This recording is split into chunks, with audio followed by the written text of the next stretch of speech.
Lanjut untuk kitab yang kedua, yaitu Wayuhal Walad. Langsung saja. Ayyuhal walad min jumlati manna syahabihi Rasulullahi sallallahu alaihi wasallam amma tahu. Wahai anakku atau murid-muridku, ini kata si pengarang kitab.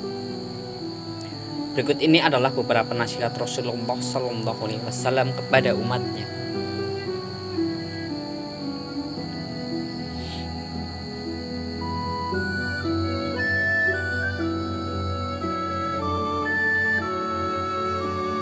Allahu, beliau bersabda, alamatu i'radillahi ta'ala nganni al-hadi istiqalahu bima la bihi.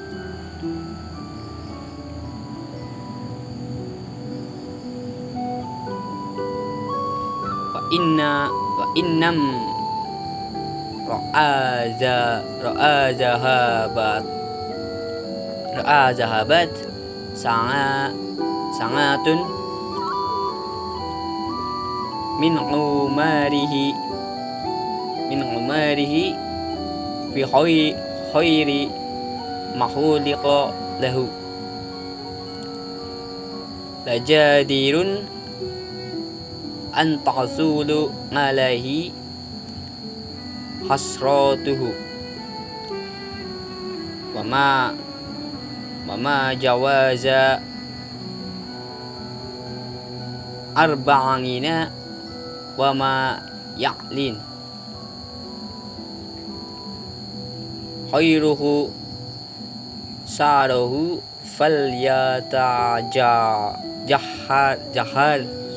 jahaz illa nari.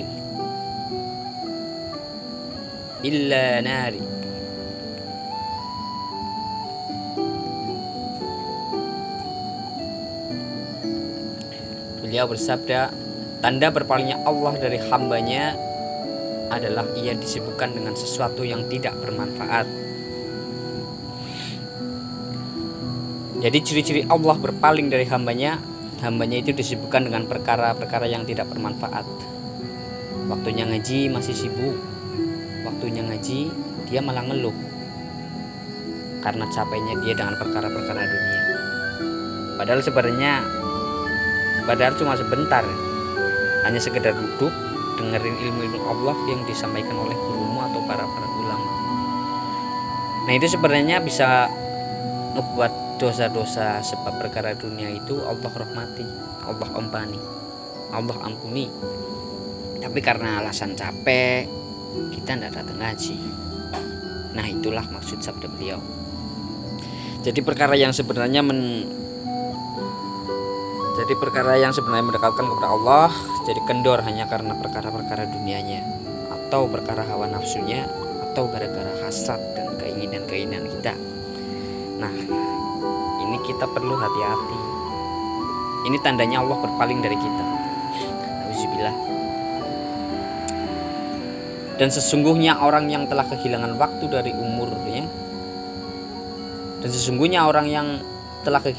dari umurnya untuk selain ibadah. Jadi dia disibukkan oleh sesuatu hal yang untuk menuju kepada Allah, itu disibukkan dengan perkara-perkara dunia tadi ya. Tentu sangat layak baginya kerugian yang panjang atau yang sangat-sangat rugi ya. Nah, barang siapa umurnya telah melebihi 40 tahun sementara amal kebaikannya tidak melebihi amal keburukannya, maka bersiap-siaplah menuju neraka. Illa nar falyatahal illa nar. Nah, ini kadang ada nih orang ya, sebagian orang kadang entarlah tobatnya pas umur 40 tahun aja. Ini contohnya kan banyak orang-orang yang kayak gitu. Ini benar-benar Allah Allah benar-benar berpaling dari hamba-hamba tadi. Tobat nantilah kalau udah tua.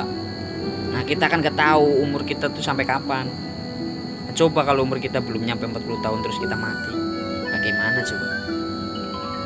Hidup kita dari awal sampai kita mati sebelum umur 40 tahun setidaknya adalah yang bermanfaat. Nah, kan ini yang bahaya. Sehingga manusia itu terus diombang-ambingkan, diguncang dengan keadaan takdir. Makanya takdir manusia itu akan turun dan mengguncangnya kalau dia tidak memiliki ruhaniyah yang berjalan secara fokus kepada Allah Subhanahu wa taala. Dia gak akan pernah paham dengan kehidupan ini. Akhirnya dia akan terus sibuk dengan takdir baik dan buruk.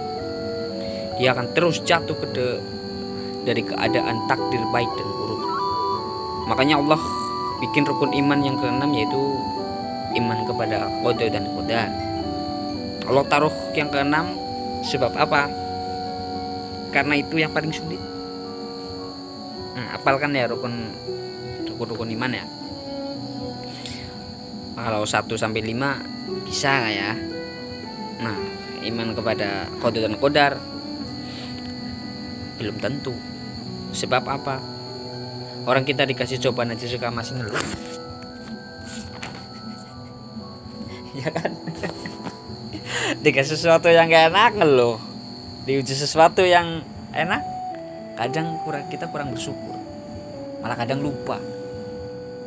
Alhamdulillah kita ini masih bohong. Kenapa aku bisa bohong?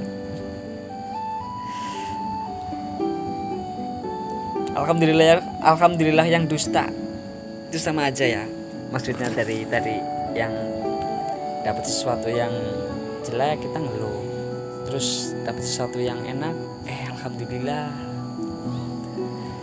Jadi alhamdulillah yang dusta itu adalah ketika dapat sesuatu yang enak, sesuatu yang dia nggak mau dalam kehidupannya, dia mengeluh. Terus kemudian di depannya dia mendapat sesuatu yang enak, lalu dia senang dan dia bilang alhamdulillah. Tapi sebelumnya dia tuh ngeluh. Nah, alhamdulillahnya ini alhamdulillah dusta. Makanya hati-hati. Ketika kita memasuki dunia, Rasulullah tuh bersabda, dunia darul tajribah. Dunia itu tempat diujinya kesuhudan rohaniyah kita kepada Allah. Ketika Allah berbicara, apakah aku Tuhanmu? Lalu dijawab, ya, engkau Tuhanku ya Rob. Lalu Allah hembuskan ruhnya ke dalam rohim, lalu manusia itu terbentuk, lalu lahir ke dunia, lalu dia lupa dengan persaksiannya kepada Allah. Akhirnya takdir-takdir itu mengujinya. Setiap takdir baik maupun takdir buruk hanya akan terus mengguncang, mengikis setiap perjalanan ruhaniyah kepada Allah. Makanya nggak ada yang menguji kita, hanya kita itu diuji oleh diri kita sendiri. Nah, Allah kan sudah bilang di dalam Al-Quran, aku tuh nggak mau lihat hambaku tuh susah, kan gitu ya Allah bilang di dalam Al-Quran.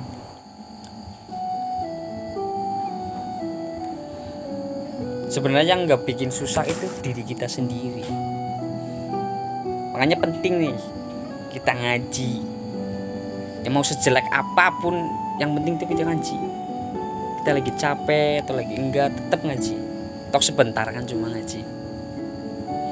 Jangan sampai nggak ngaji, jangan sampai malas datang ke majelis-majelis ilmu.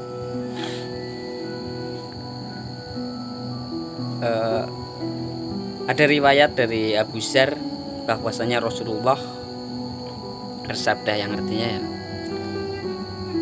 orang yang ngaji di majelis ilmu pahalanya Allah catat lebih utama dari 1000 rakaat sholat sunnah, ziarah 1000 orang sakit, dan mengantarkan 1000 jenazah. Sabda Nabi seperti itu ya. Kadang kita ngaji ini kita tidak semua dapat kita pahami, karena waktu kita kan Karena waktu kita kan habis ya, kekuras pagi sampai sore ngadepin dunia. Nah, malamnya baru ngaji. Tapi harus tetap semangat. Sebagaimana hadis Nabi yaitu aliman au muta'aliman au mustamian au muhiban ala taqul khamisan. Jadilah orang yang berilmu, atau orang yang menuntut ilmu, atau orang yang mendengarkan, atau orang yang mencintai ilmu. Janganlah menjadi orang yang kelima. Hadis riwayat Baihaqi.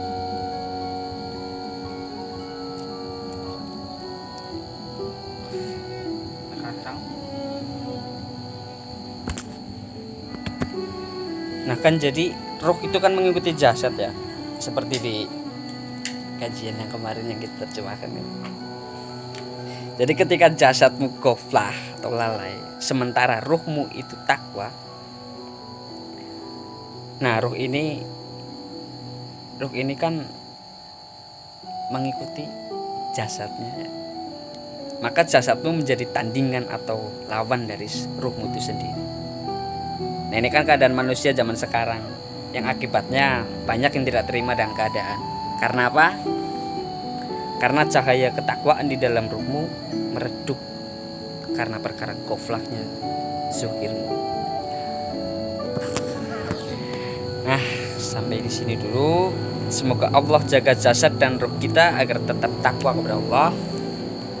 Semoga Allah merahmati kita, membimbing kita untuk mengikuti jejak-jejak para wali dan para orang-orang soleh, para arif billah, wabil khusus jejak-jejak yang memang sudah dibuat oleh guru besar kita Syekh Ahmad bin Muhammad Al-Tijani radhiyallahu anhu.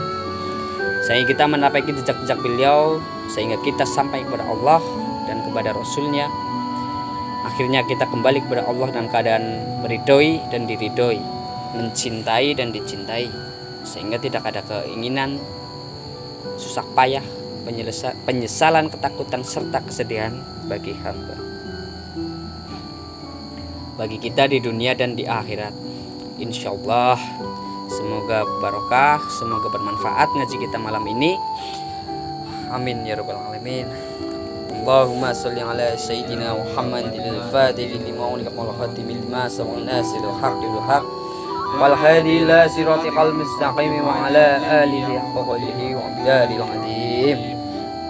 Wujud kita baqa mukhalafatun lil hawadisi qiyamuhu binafsihi wadaniyah qudrat iradat ilmu ayat sama basar kalam qadirun muridun alimun hayun sami'un basirun mutakalimun. Allahumma sholli ala sayyidina Muhammadin al-fatihi lima uliq wal khatimi lima sabaqa nasiril haqqi bil haqq wal hadi ila siratikal mustaqim wa ala alihi haqqa qadrihi wa miqdarihil azim. Wassalamualaikum warahmatullahi wabarakatuh.